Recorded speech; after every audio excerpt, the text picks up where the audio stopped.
नमस्ते दोस्तों, स्वागत है आपका हमारे चैनल में। आज हम आपके साथ भोले शंकर की एक रोचक कहानी सुनाने जा रहे हैं।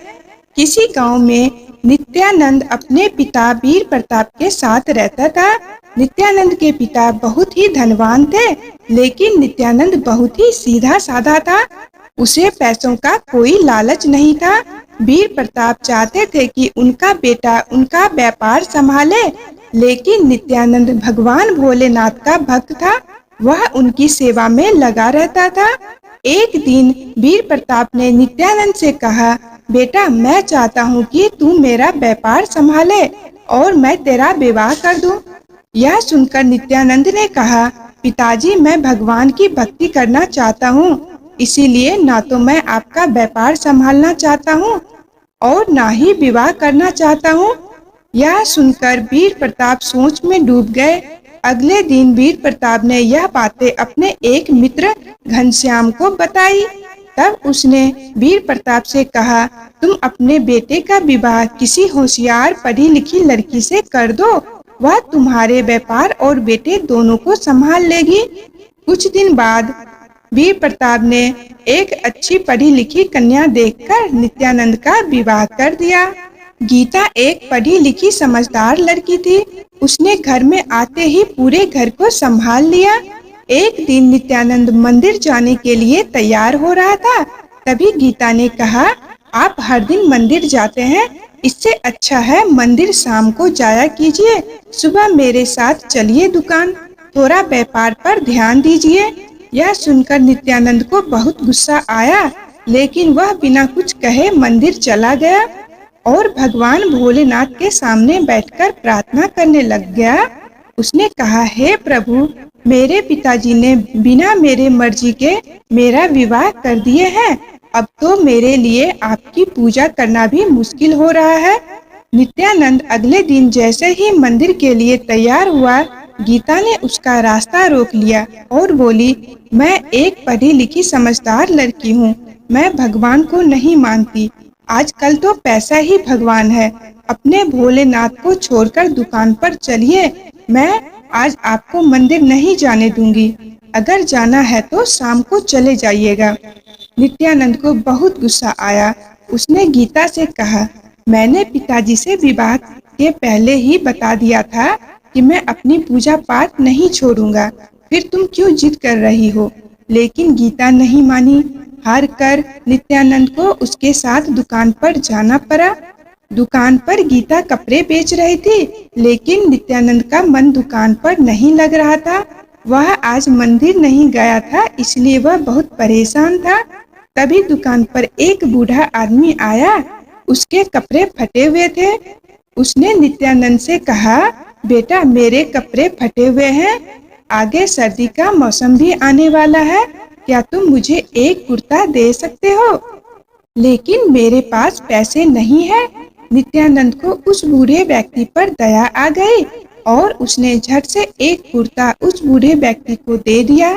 तभी गीता ने उसे रोकते हुए कहा, आप यह क्या कर रहे हैं? बिना दाम लिए इसे कपड़े दे रहे हैं। यदि हमने ऐसा किया तो हमारा बहुत नुकसान हो जाएगा। गीता ने उस बूढ़े आदमी से कहा, आप यहाँ से चले जाइए, पूरे दाम लिए बगैर हम कुर्ता नहीं देंगे। यह सुनकर वह बूढ़ा व्यक्ति वापस चला गया, लेकिन नित्यानंद को उस पर बहुत तरस आ रहा था। दोपहर के समय उसने गीता को खाना बनाने के लिए भेज दिया और वह खुद कुर्ता लेकर उस बूढ़े व्यक्ति को ढूंढने निकल गया। काफी ढूंढने के बाद भी वह बूढ़ा व्यक्ति नहीं मिला, तो वह दुखी मन से शिवजी के मंदिर पहुंच गया। वहां उसने देखा कि मंदिर की सीढ़ियों पर वही बूढ़ा व्यक्ति बैठा है।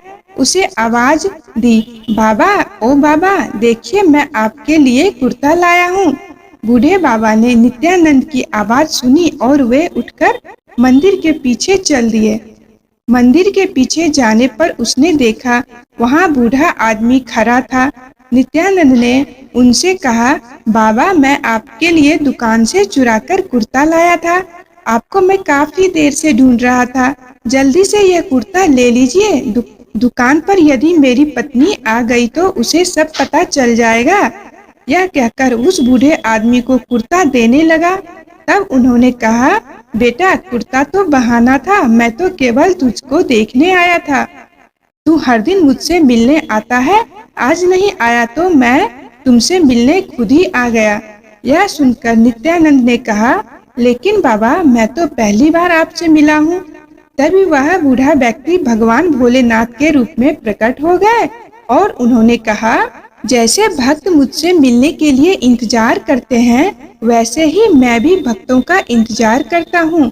भगवान शिव जी को साक्षात सामने देखकर नित्यानंद उनके चरणों में गिर पड़ा और बोला, बाबा मुझे क्षमा कर दीजिए, मैं मूर्ख आपको पहचान ना सका, आपको मेरे कारण इतना कष्ट झेलना पड़ा। तभी नित्यानंद के कानों में किसी के रोने की आवाज सुनाई दी। उसने पलटकर देखा तो गीता वहाँ खड़ी रो रही थी। वह भी बाबा के चरणों में गिर पड़ी। उसने कहा, बाबा अपनी शिक्षा के घमंड में मैंने आपका अपमान किया, मुझे माफ कर दीजिए। इन्हें आपकी पूजा करने से रोककर मैंने बड़ी भूल की है। मेरे कारण ही आपको भी कष्ट हुआ है, मुझे सजा दीजिए। तब भगवान शिव जी ने कहा, तुम्हारे अंदर भक्ति जगाने का यही उपाय था। अब तुम दोनों अपना सांसारिक धर्म पालन करते हुए मेरी भक्ति करो। यह कहकर भगवान शिव जी अंतर्ध्यान हो गए। उनके जाने के बाद गीता ने कहा, मुझे क्षमा कर दीजिए, मैं तो गुस्से में आपको ढूंढते हुए मंदिर आई थी, लेकिन आज आपके पुण्य के कारण मुझ पापी को भी भगवान भोलेनाथ के दर्शन हो गए। उसके बाद से दोनों पति पत्नी व्यापार के साथ साथ भगवान की भक्ति करने लग गए। ओम नमः शिवाय। दोस्तों कैसी लगी यह कहानी कमेंट करके जरूर बताइएगा और कमेंट बॉक्स में हर हर महादेव जरूर लिखें। अगर वीडियो पसंद आए तो प्लीज लाइक भी जरूर कर दें। धन्यवाद।